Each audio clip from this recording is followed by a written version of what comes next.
Okay, hello everyone. Today we are going to perform the spectrophotometric determination of salivary amylase. So what is salivary amylase? Salivary amylase is an enzyme that cleaves the glycosidic linkages in starch. And we know that starch is made up of glucose residues linked by glycosidic linkages. So this salivary amylase is actually a part of the total amylase produced by the pancreas. So amylase breaks down the starch into smaller molecules, ultimately to form maltose. And we know that maltose is a disaccharide which is then cleaved by maltase in the small intestine. Salivary amylase activity is measured spectroanalysis. In this method, it uses 3,5-dinitrosalicylic acid reagent or 3,5-DNS. And the color of DNS is somewhat yellow, and when this reacts with maltose, the color changes to orange, which has a maximum absorbance of 540 nanometer. Salivary amylase activity is determined spectrophotometrically using DNS reagent. DNS stands for 3,5-dinitrosalicylic acid. And when maltose reacts to this, the color of DNS turns orange, and the colored compound has a maximum absorbance of 540 nanometer.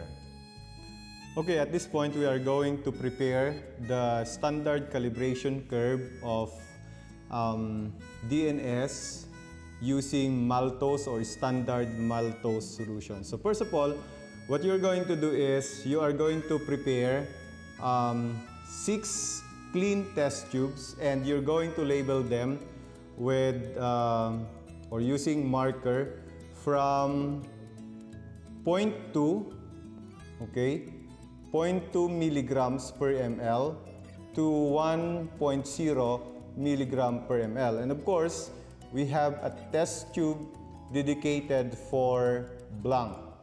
Okay, so I have solutions here that we have already prepared. This is the standard maltose solution. The concentration of this is 1 milligrams per ml. So this maltose, we are going to use this to react with your DNS. Okay? So this is the DNS solution. To prepare this, what we did is we weigh 1 gram of DNS and dissolve in 30 grams distilled water. And on the container, we added 30 grams of sodium-potassium tartrate to stabilize the DNS. And then to the solution, we added 20 ml of 2 normal sodium hydroxide. And then the total volume was brought to 100 ml using distilled water. So today, we're going to prepare the standard calibration curve using maltose solution and the DNS. So I have already here the test tubes labeled. At this point, we are going to transfer our standard maltose solution to each of these test tubes. Remember, we are going to prepare our series of concentration from 0.2 ml to 1 ml. So I'm using micropipette. I'm using a 200 microliter pipette. So I will now begin pipetting the maltose solution and transfer to our test tube. Okay, so this is our first volume, 0.2 ml. Then on the next test tube, we'll have to put 0.4 ml. So that's 400 microliters. Next, we have 0.6.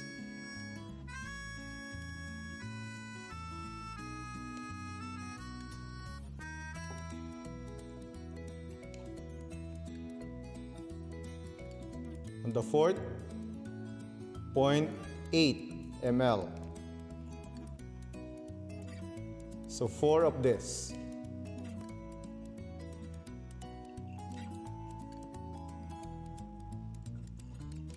Okay, on the last test tube, we're going to add 1 ml. I did not choose I did not change the pipette tips anymore. 3.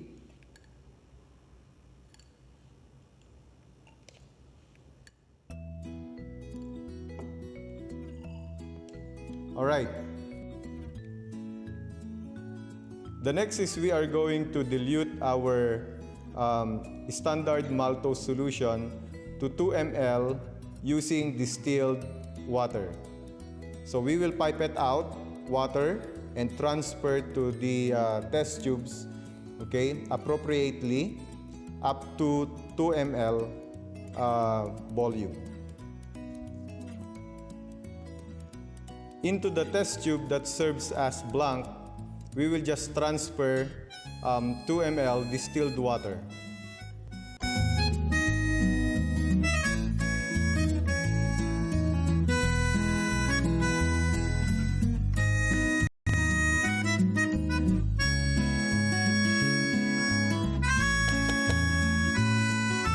So to each of the standard maltose solution, what we're going to do is to add 1 ml of DNS solution.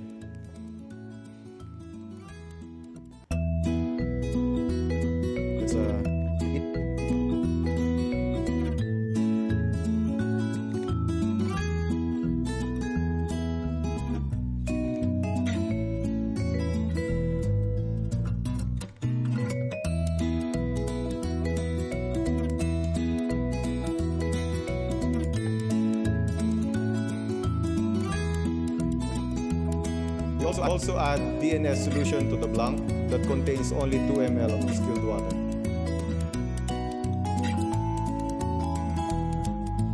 Alright, after we have added our DNS solution to each of the test tube, we will just give a quick shake to each of the test tube using our vortex shaker.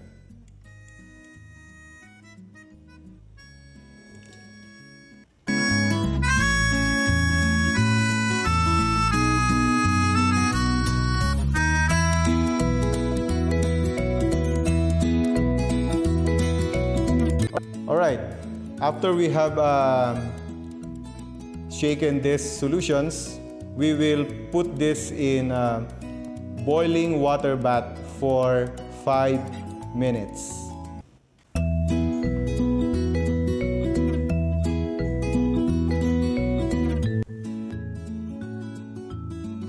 After 5 minutes of boiling, allow the test tubes to cool at room temperature. Now that the test tubes are already cool, we will now dilute each of the following with distilled water. So we are going to add 4 ml to each of the test tubes.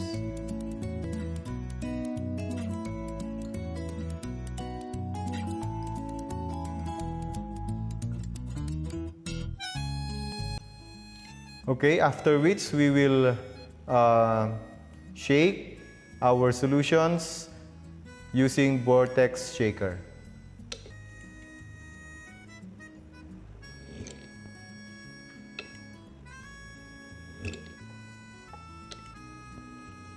Now, after we have shaken our solutions, okay, with vortex, we are now ready to transfer the following into our cuvette.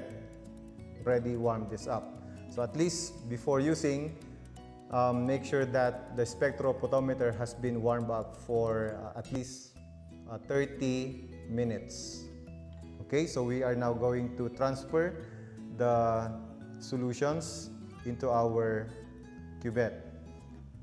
Okay, so we will have here our blanc.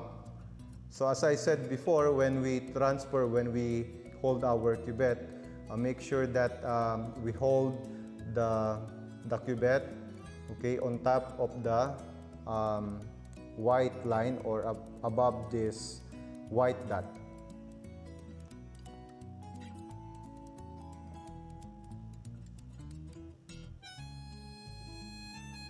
Next is our 0.2 ml.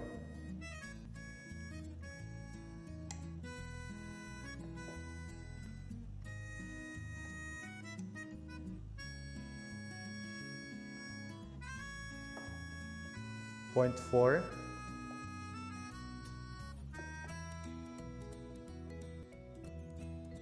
Next, this is the 0.6 ml of the maltose.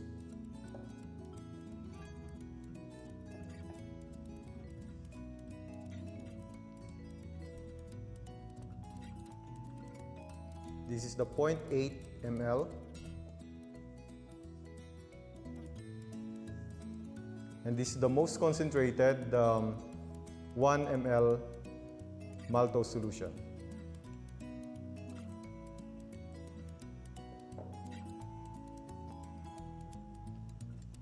So as you may notice, there is a graduation in color from the blanc, which is yellow. Now from yellow, it changes, the color changes to orange. Okay, and right here we have the most concentrated, which is the darkest in color. Okay.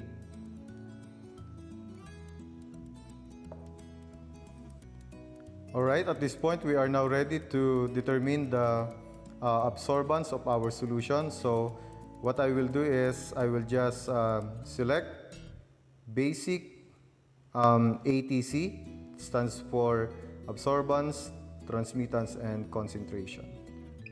Okay, and now the wavelength has already been set to 540 nanometers. Alright, we are now ready to place our samples into the sample cell holders. So we will put our blanc first. Okay, anyway, we can put any in any order. So here's the line. Okay, the white line on the cuvette. So make sure that it points to the line right there. All right. So we have our first, or this is the most diluted, the 0.2 ml of maltose. So we will put that, or we will assign this to the cell holder number 1.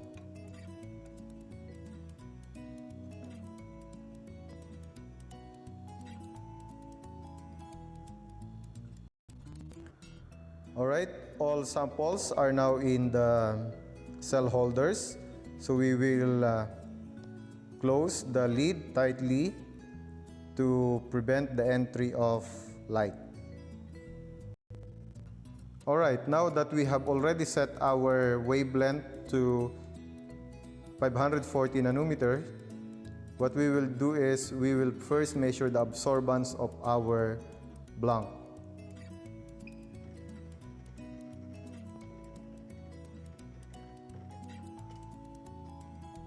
Okay, so it has been registered that that color, yellow, has this zero absorbance. Okay, so that's our baseline. Then we now measure the absorbance of our first, the first test tube assigned in cell sample number 1. So we're just gonna press this button here.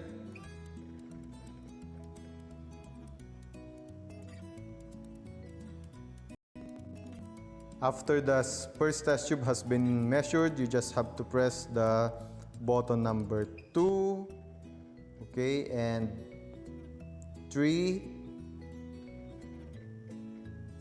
and 4,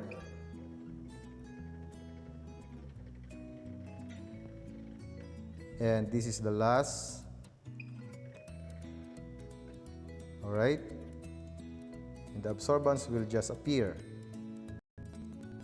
All right, now that we have prepared our standard calibration curve using DNS and our standard maltose, now this time we are going to hydrolyze our 1% starch solution with the available saliva. Okay, so the idea is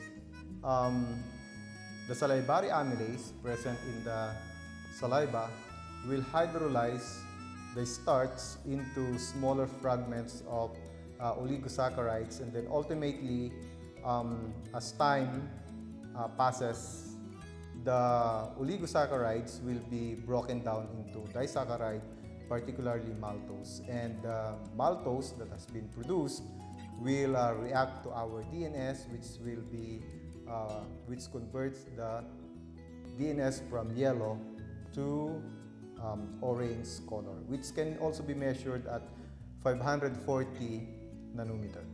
Okay, so at this point, we are going to transfer 5 ml of starch solution to our test tube, and then we will mix 2 ml of undiluted saliva. Then we will incubate the mixture at room temperature for about 10 to 15 minutes. Of course, the longer, the better, for us to allow the hydrolytic process to take place. Alright, we have a mixture of 5 ml of 1% starch solution and 2 ml of undiluted saliva. So we will just give a quick shake so that there will be a homogeneous mixture. Alright.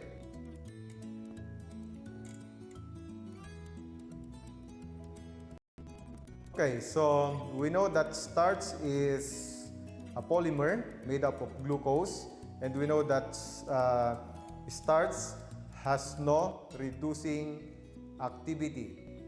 So when we mix the starch with 3,5-dinitrosalicylic acid, the 3,5-DNS will not be converted into 3-amino-5-nitrosalicylic acid. Okay? So what will happen if we will just mix the starch with our DNS? Okay, at this point I'm going to show you the mixture of 1% starch solution with the DNS.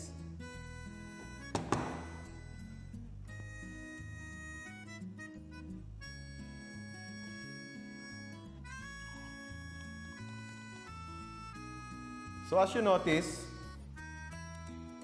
the DNS or the color of the DNS remains yellow because there's no reduction that took place. Okay? Whereas earlier in our sample, when maltose was mixed with the DNS, there was a reduction because maltose has a reducing capacity. Right. Now that we have hydrolyzed our starch solution with the salivary amylase, we will now transfer the hydrolyzed carbohydrates. Okay, we'll transfer 2 ml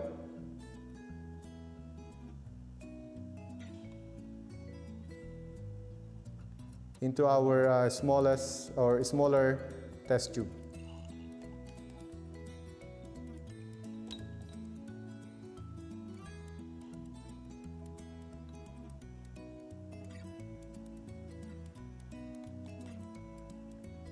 Okay, so now that we have 2 ml, we will mix, or we will add 1 ml of DNS.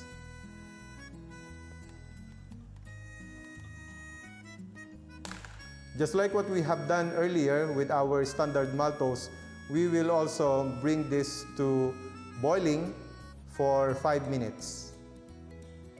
Okay, so I have now here the carbohydrate solution that has been hydrolyzed by the salivary amylase. It has already been boiled, okay, and as you notice, there's a slight transformation of color, so it indicates that there is a reduction process. When you compare to this solution I showed you earlier, this was simply the starch with DNS. So here, this one is a little darker, so the change in color indicates the reduction process.